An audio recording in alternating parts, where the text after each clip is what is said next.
भाग दो। अरमान के जीवन का सबसे खूबसूरत और बेस्ट दिन वो था जब अचानक से डॉक्टर शशांक उसके घर आ पहुंचे। डॉक्टर अरमान के दिल में डॉक्टर शशांक के लिए बहुत इज्जत थी। उनका गंभीर स्वभाव, बात करने का तरीका, सबसे प्यार और इज्जत से बात करना, सब कुछ अरमान को पसंद था और उसका सपना था डॉक्टर शशांक जैसा बनना। पर जब से उसे पता चला था रिद्धिमा उनकी बेटी है, एक अलग ही भावना दिल में घर कर गई थी उसके। कभी कभी उसे लगता था कि किसी बहाने से वो उनके घर पहुंच जाए और रिद्धिमा की एक झलक पा जाए, पर यह संभव नहीं था क्योंकि डॉक्टर शशांक थोड़े रिजर्व टाइप के इंसान थे और अरमान को पता था वे घर पर किसी को नहीं बुलाते थे। पहले तो अरमान कुछ और ही सोचता था, पर अब उसे लगता था शायद इतनी खूबसूरत लड़की के पिता होने के कारण डॉक्टर शशांक को किसी का घर पर आना पसंद नहीं। यह स्वाभाविक था कि रिद्धिमा पर किसी का भी दिल आ जाए। पर एक दिन जब डॉक्टर शशांक उसे कैबिन में बुलाकर उसके पिता का नंबर मांगते हुए बात करने की इच्छा जाहिर करते हैं तो वह चौंक गया। उसे समझ नहीं आया कि आखिर ऐसी क्या बात है जो डॉक्टर शशांक उसके पापा बलविंदर से बात करना चाहते हैं, पर वह उनसे पूछने की गुस्ताखी नहीं कर पाया। उसके बाद कुछ दिन बीत गए। अरमान हॉस्पिटल में बहुत बिजी था, पर घर में वह कुछ परिवर्तन देख रहा था। वैसे तो उसकी मम्मी अनन्या और पापा उसे बहुत घुले मिले थे और हर चीज दोस्त की तरह शेयर करते थे, पर आजकल ना जाने क्यों हॉस्पिटल के बारे में, डॉक्टर शशांक के बारे में जानने के बड़े उत्सुक रहते थे। अरमान को समझ नहीं आता कि पापा मम्मा को डॉक्टर शशांक के बारे में इतना इंटरेस्ट क्यों है, पर पूछने पर वे बस मुस्कुरा देते। अनन्या ने एक बार पूछा कि डॉक्टर शशांक की बेटी क्या उस हॉस्पिटल में ही थी, तो अरमान चौंकते हुए पूछता है कि उसके बारे में उन्हें कैसे पता चला। तो बलविंदर ने उसकी पीठ पर धौल जमाते हुए मुस्कुराते हुए कहा, हर चीज की जानकारी रखनी पड़ती है बेटा, वैसे कैसी है देखने में। अरमान की आंखों के सामने रिद्धिमा का खूबसूरत चेहरा घूम रहा था और वह किसी और ही दुनिया में खो गया था। उसका ध्यान तब टूटा जब अनन्या हंसते हुए बोली, लगता है मेरा बेटा किसी और ही दुनिया में है। अरमान सर झटकते हुए शर्मीली मुस्कान के साथ बोला, मुझे हॉस्पिटल जाना है, देर हो रही है, मैं निकल रहा हूँ। और उस दिन उसे लगा कि वह इस दुनिया का सबसे खुशकिस्मत इंसान है जब डॉक्टर शशांक अपनी बेटी का रिश्ता लेकर उनके घर आ पहुंचे। उस दिन रविवार था और अरमान अपनी हॉबी पेंटिंग बनाने में खोया हुआ था। तभी किसी गाड़ी का हॉर्न सुनकर उसने बैल्कनी में देखा और उसके हाथ से ब्रश गिर गया।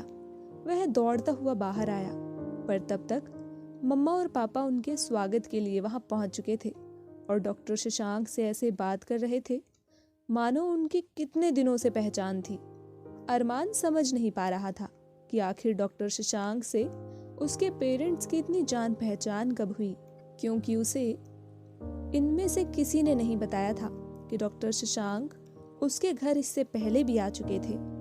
डॉक्टर शशांक कुछ देर इधर उधर की बात करने के बाद अरमान के तरफ मुखातिब हुए और पूछा, डॉक्टर अरमान, मैं आपके माता पिता से पहले भी मिल चुका हूँ और जो पूछना था वो पूछ भी लिया है, पर आपसे पूछना ज्यादा मायने रखता है। मुझे लगता है आप डॉक्टर रिद्धिमा से हॉस्पिटल में मिल चुके हैं, वह पिछले साल इंटर्न थी। अरमान ने सर हिलाया पर समझ नहीं पाया कि डॉक्टर शशांक उसे क्यों पूछ रहे हैं। डॉक्टर शशांक उसकी ओर देखते हुए कुछ गंभीर स्वर में बोले, और मुझे नहीं लगता उसने कभी आपसे बात की होगी। अरमान थोड़ा चुप रहा, फिर बोला, सर मुझे लगता है वो बहुत रिजर्व है और इसमें कोई बुराई नहीं है। डॉक्टर शशांक उसके जवाब पर मुस्कुरा पड़े और कहा, किसी की बुराई को छुपाना भी आपसे कोई सीखे। वैसे वह पहले बहुत ज्यादा मिलनसार थी, पर उसकी माँ की अचानक मृत्यु के बाद पता नहीं क्यों चुप चुप सी हो गई। तब से मेरे साथ भी ज्यादा नहीं बोलती वो। अरमान को यह बात सुनकर दुख हुआ। कुछ देर सन्नाटा छाया रहा। फिर डॉक्टर शशांक बोले, मैंने आपके मम्मा पापा से बात की थी। उन्हें नहीं लगता कि आप किसी लड़की को पसंद करते हैं। अरमान इस बात पर चौंक गया। डॉक्टर शशांक उसके पर्सनल मामले पर क्यों बोल रहे हैं उसे समझ नहीं आया, पर वह चुप रहा। डॉक्टर शशांक ने चश्मा निकालकर उसके ग्लास साफ किए, थोड़ी देर चुप रहे और फिर कहा, क्या आपको रिद्धिमा ठीक ठाक लगी? मतलब क्या आपको वो पसंद है? अरमान यह सुनकर दंग रह गया। उसके मुंह से किसी ने जबान निकाल दी थी। वह क्या सुन रहा है? यह तो ऐसा हुआ मानो किसी बच्चे ने आसमान का एक तारा मांगा था और कोई उससे पूछे कि बेटा तुझे सारा आसमान दे दूं। वह गूंगे की तरह शशांक का चेहरा देखने लगा। तभी बलविंदर बोल पड़े, डॉक्टर शशांक जी, आप इतना हिचक क्यों रहे हैं? और अरमान, तू चेहरा क्यों देख रहा है? सीधी सी बात है, डॉक्टर शशांक अपनी बेटी का रिश्ता तुझसे करना चाहते हैं। तूने उसे देखा है, बात की है, क्या तुझे वो पसंद है? अरमान की आंखों में जैसे ढेर सारे जुगनू एक साथ चमक उठे। वह क्या कहता? उसे तो लग रहा था ये पल यूं ही थम जाए और वो रिद्धिमा के सपनों में खो जाए, पर अब तक तो वह उसका सपना ही देखता आया है और आज वह पूरा होने वाला था और इसके लिए उसे हाँ कहना था। उसने सर झुकाते हुए हाँ में सर हिला दिया और डॉक्टर शशांक के पैर छू लिए और साथ ही मम्मा पापा के भी।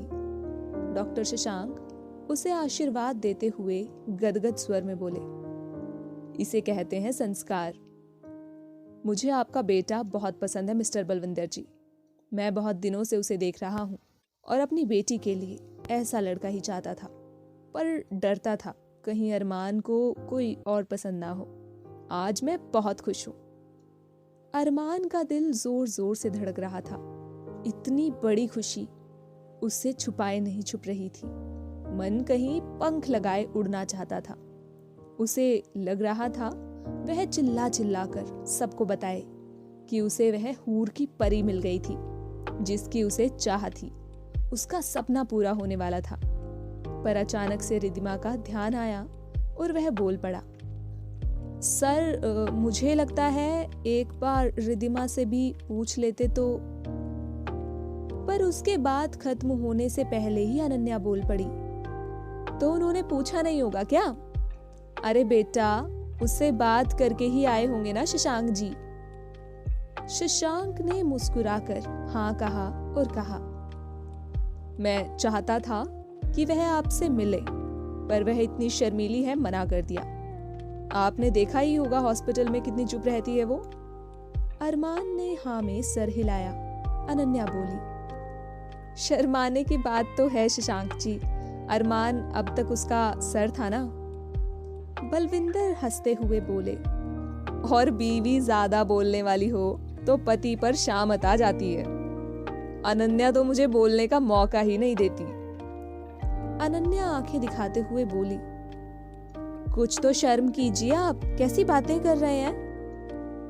बलविंदर ने कान पकड़े और बोले, अब तो ये हमारे समधी बनने वाले हैं अनन्या, इनसे कैसी शर्म? शशांक ने मुस्कुराते हुए कहा, बलविंदर जी, इस उम्र तक पत्नी साथ निभाए तो इससे बड़ी किस्मत कुछ नहीं है। मुझे देखिए, पद्मा कितने साल हो गए मुझे छोड़कर चली गई और रिद्धिमा तो इतना कम बोलती है कि सूना घर काटने को दौड़ता है। अनन्या बोली, मैं रिद्धिमा को इतना प्यार दूंगी कि वो फिर से चहकने लगेगी। शशांक भाई साहब, आप चिंता ना करें। अगले महीने दोनों की शादी थी, पर अरमान का बुरा हाल था। उसके लिए तो दिन काटे नहीं कट रहे थे। वह रिद्धिमा से मिलने को, उससे बातें करने को बेचैन था, पर शशांक सर की इज्जत के बिना नहीं मिल सकता था और वह रिद्धिमा से मिलना चाहता था। ये बात किसी से कह भी नहीं सकता था, पर उसकी बेस्ट फ्रेंड मुस्कान ने शायद उसके दिल का हाल पढ़ लिया था, इसीलिए उससे बार बार पूछती कि क्या वह बात करे क्या, पर अरमान ना में सर हिलाता। मुस्कान ने एक दो बार रिद्धिमा को फोन भी किया, पर रिद्धिमा ने उसके साथ एक स्टूडेंट जैसे ही बात की। एक बार मुस्कान मोबाइल में रिद्धिमा का नंबर लगाकर अरमान को पकड़ा देती है, पर कुछ ज्यादा सफलता हासिल नहीं हुई, क्योंकि अरमान खुद घबरा गया था और बस इतना ही पूछ पाया कि वो कैसी है। रिद्धिमा ने कहा कि वह ठीक है और थोड़ी बिजी है, तो अरमान ने सॉरी कहकर फोन काट दिया। मुस्कान अरमान के पीठ पर मुक्का मारते हुए उसे इस दुनिया का सबसे बेवकूफ और डरपोक आशिक करार दे देती है। अनन्या और बलविंदर शादी के बारे में डिस्कस करने कई बार शशांक के घर जा चुके थे और रिद्धिमा की चुप्पी उन्हें परेशान करती थी। उस लड़की में जैसे कोई उमंग ही नहीं थी शादी को लेकर। शशांक के बुलाने पर वह आती, उनके पैर छूती और चुपचाप बैठ जाती। शशांक ही ज्यादा बातें करते थे। रिद्धिमा के वहां से जाने के बाद शशांक ने उन्हें बताया कि मम्मा की मृत्यु के बाद रिद्धिमा में कोई उमंग बाकी ही नहीं रही, वह ऐसी ही बन गई है। यह सुनकर अनन्या का दिल भर आता और वह सोचती कि वह रिद्धिमा की माँ की कमी पूरा करने की पूरी कोशिश करेगी। काफी इंतजार के बाद वो दिन आ गया जब अरमान दूल्हा बनकर अपनी खूबसूरत दुल्हन को अपने घर लाने गया। विवाह के बाद रस्मों को पूरा करते हुए वह चोर नजरों से अपनी खूबसूरत दुल्हन को देख लेता था और सपनों के जाल बुनने लगता था, पर उसे यह पता था रिद्धिमा बहुत ही शर्मीली है, इसीलिए खुद को बार बार यही समझा रहा था कि उसे पहले रिद्धिमा का दोस्त और सहारा बनना होगा, फिर उसे प्यार का इजहार कर सकता है। जब तक रिद्धिमा खुद उससे प्यार ना करने लगे वह आगे नहीं बढ़ेगा। ऐसा ना हो कि रिद्धिमा उसे गलत समझ बैठे। सारे रीति रिवाज पूरे होने के बाद रिद्धिमा को साथ लाते वक्त उसका दिल बल्ले बल्ले कर रहा था। वह उसे छुपाने की नाकाम कोशिश करता रहा। अरमान के घर में आने के बाद भी कुछ रस्मों रिवाज थे, उन्हें दोनों को निभाना पड़ा। इसी बीच अरमान के दोस्तों ने रिद्धिमा से बातें करने की कोशिश की, जिसका उसने बहुत ही संक्षिप्त उत्तर दिया। अरमान को लगा रिद्धिमा अपने सीनियर्स के बीच खुद को शायद असहज महसूस कर रही है, इसीलिए उसने अनन्या से कुछ बात की और अनन्या रिद्धिमा को अरमान के कमरे में पहुंचाकर उसे आराम करने को कहकर चली गई, क्योंकि उन्हें भी शादी के घर में बहुत सारा काम था। देर रात जब अरमान अपने कमरे में आया तो दरवाजा अंदर से लॉक था। पहले तो अरमान को आश्चर्य लगा, फिर उसने सोचा रिद्धिमा जैसी लड़की के लिए ये सब अपना पाना इतना आसान नहीं रहा होगा। अनजान लोगों के बीच होते हुए डर से शायद दरवाजा लॉक करके आराम करने लगी हो, बाद में खोलना भूल गई होगी और सो गई होगी। उसने दूसरे कमरे में सोने की सोची, क्योंकि वह खुद भी बहुत थका हुआ था। वह दूसरे कमरे में आकर बेड पर लेट गया और सोचने लगा कि कैसे रिद्धिमा की तरफ दोस्ती का हाथ बढ़ाए और उसके दिल की थाह तक पहुंच पाए। और यही सब सोचते हुए उसे गहरी नींद लग गई। सुबह अनन्या की डरी हुई आवाज से उसकी नींद खुली। उसने देखा पापा और मम्मा दोनों वहां खड़े थे और दोनों के चेहरे की हवाइयां उड़ी हुई थी। अनन्या के हाथ में एक पेपर था और उनका चेहरा पीला पड़ा हुआ था। उसने वो पेपर झटपट पढ़ना शुरू किया। अरमान, सॉरी, मैं जा रही हूँ। मैं ये शादी नहीं करना चाहती थी, पर पापा ने अपनी कसम देकर मुझे मजबूर किया था। मैं किसी और से प्यार करती हूँ और साथ निभाने की कसम हमने खाई है। पापा की कसम मैं तोड़ नहीं सकती थी, इसलिए मैं किसी को कुछ नहीं बता पाई और उनकी जिद पूरी की। मैं जिससे प्यार करती हूँ उसने कल रात फ़ोन पर मुझे कहा कि मैंने अपनी कसम ना निभाई तो वह अपनी जान दे देगा और मैं उसे मरता हुआ नहीं छोड़ सकती। मुझे माफ़ कर देना। आगे की कहानी जानने के लिए सुनिए अगला भाग।